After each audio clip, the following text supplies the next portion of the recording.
ప్రగతిని, రాష్ట్రంలో ఉన్న సమస్యల్ని, రాష్ట్రంలో ప్రతినిత్యం మన కళ్ళ ముందు కనపడుతున్నటువంటి అప్పుల బాధలు,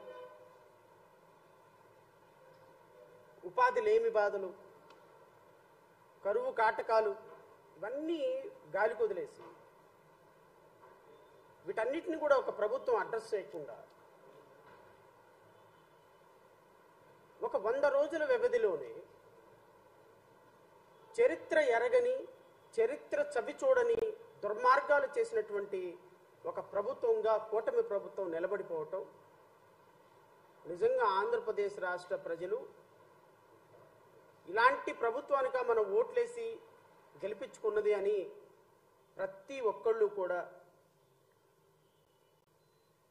ఆత్మవిమర్శ చేసుకుంటున్నారు.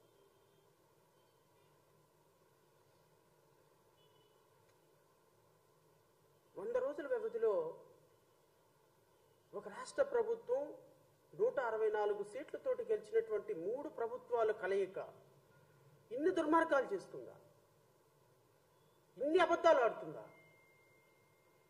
రాష్ట్ర ప్రభుత్వాన్ని ఏరి కోరి తెచ్చుకొని మా జీవితాల్లో వెలుగులు నింపుతుంది అని ఆశపడి ఒక ప్రభుత్వాన్ని తీసుకొచ్చుకున్నటువంటి ప్రజలని ఇంతగా మోసం చేయాలా?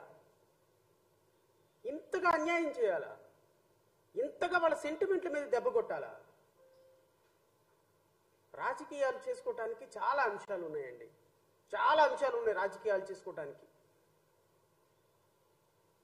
4 సార్లు ముఖ్యమంత్రి అయినటువంటి భారతదేశంలోనే అత్యంత సీనియర్ పొలిటీషియన్ ఇప్పుడున్నటువంటి honourable chief minister Nara Chandrababu Naidu గారు వచ్చిన తర్వాత ఆయన మీద కేసులు పెట్టాలి అని తెలుగుదేశం కార్యకర్తలు పోరాడారో లేదో నాకు తెలియదు, కానీ ఆయన అరెస్టుని ఖండించి రోడ్డు మీదకి వచ్చి ఆయన కోసం బంద్ చేసి మా రాజకీయ పార్టీగా జేబీఎంరావు భారత్ పార్టీ ఇచ్చినటువంటి సపోర్టు బహుశా ఏ రాజకీయ పార్టీ ఇచ్చి ఉండదేమో.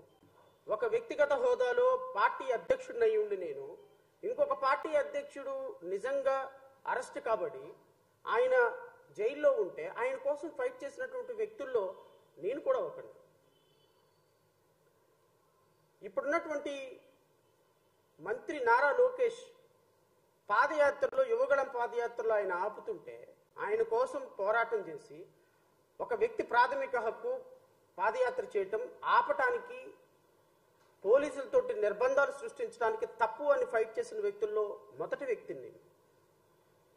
పవన్ కళ్యాణ్ లాంటి వ్యక్తిని విశాఖపట్నంలో ఆపితే విశాఖపట్నంలో ఆయన్ని విశాఖపట్నం నుంచి వెళ్ళిపోమని నోటీసులు ఇస్తే అసలు ఒక వ్యక్తిని వెళ్ళటానికి పోలీసులు ఎవరు చెప్పడానికని పోలీస్ వ్యవస్థని తూర్పార పట్టినటువంటి వ్యక్తుల్లో పార్టీల్లో మా పార్టీ ప్రభుత్వం నిరంతరం ప్రజల కోసం, నిరంతరం ప్రజా సమస్యల మీద పోరాటం చేసాము. కానీ ఇంత దుర్మార్గమైనటువంటి ప్రభుత్వాన్ని, ఇంత దుర్మార్గకరమైనటువంటి ఆలోచనలు ఉన్నటువంటి ప్రభుత్వాన్ని నేను ఎప్పటి వరకు చూడలేదు, బహుశా చూస్తారని కూడా నేను అనుకోవటం లేదు. ప్రభుత్వం అన్న తర్వాత రాజకీయంగా కొన్ని కార్యక్రమాలు చేయొచ్చు. గత ప్రభుత్వంలో కూడా మాజీ ముఖ్యమంత్రి జగన్మోహన్ రెడ్డి గారు చాలా అప్రజాస్వామిక చర్యలు చేశారు అని మేము భావించాము. ప్రభుత్వంలో ఉన్నప్పుడు అలాంటి పనులు చేయకూడదని ఫైట్ చేశాము. తెలుగుదేశం పార్టీ కోసం ఫైట్ చేశాము. ఈరోజు 164 సీట్లతోటి మీరు ప్రభుత్వంలో అధికారంలో కూర్చుంది, అది మీ గొప్పతనం అనుకుంటే ఎట్లా? 164 సీట్లతోటి నారా లోకేష్ యువగళం పాదయాత్ర చేయటం వల్ల మేము గెలిచామని అనుకుంటే ఎట్లా? పవన్ కళ్యాణ్ ఏదో నెలకు ఒకసారి వచ్చి ఇక్కడ ఉడత ఊపులు ఊపేసి వెళ్ళిపోతే ఇక్కడ గెలిచిపోయామనుకుంటే ఎట్లా?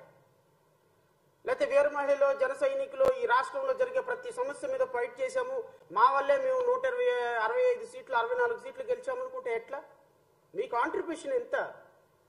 తెలుగుదేశం పార్టీ కార్యకర్తలు 2023, 2022 నవంబర్ వరకు కూడా రాష్ట్రంలో నోరెత్తి మాట్లాడలేని పరిస్థితుల్లో 2019 నుంచి ఈ రాష్ట్రంలో పోరాటం చేసి, ప్రభుత్వం మీద పోరాటం చేసి, ప్రాణాలను సైతం లెక్క చేయకుండా తెలుగుదేశం కంటే ఎక్కువగా న్యాయపరంగా ఫైట్ చేసిన వ్యక్తిని నేను.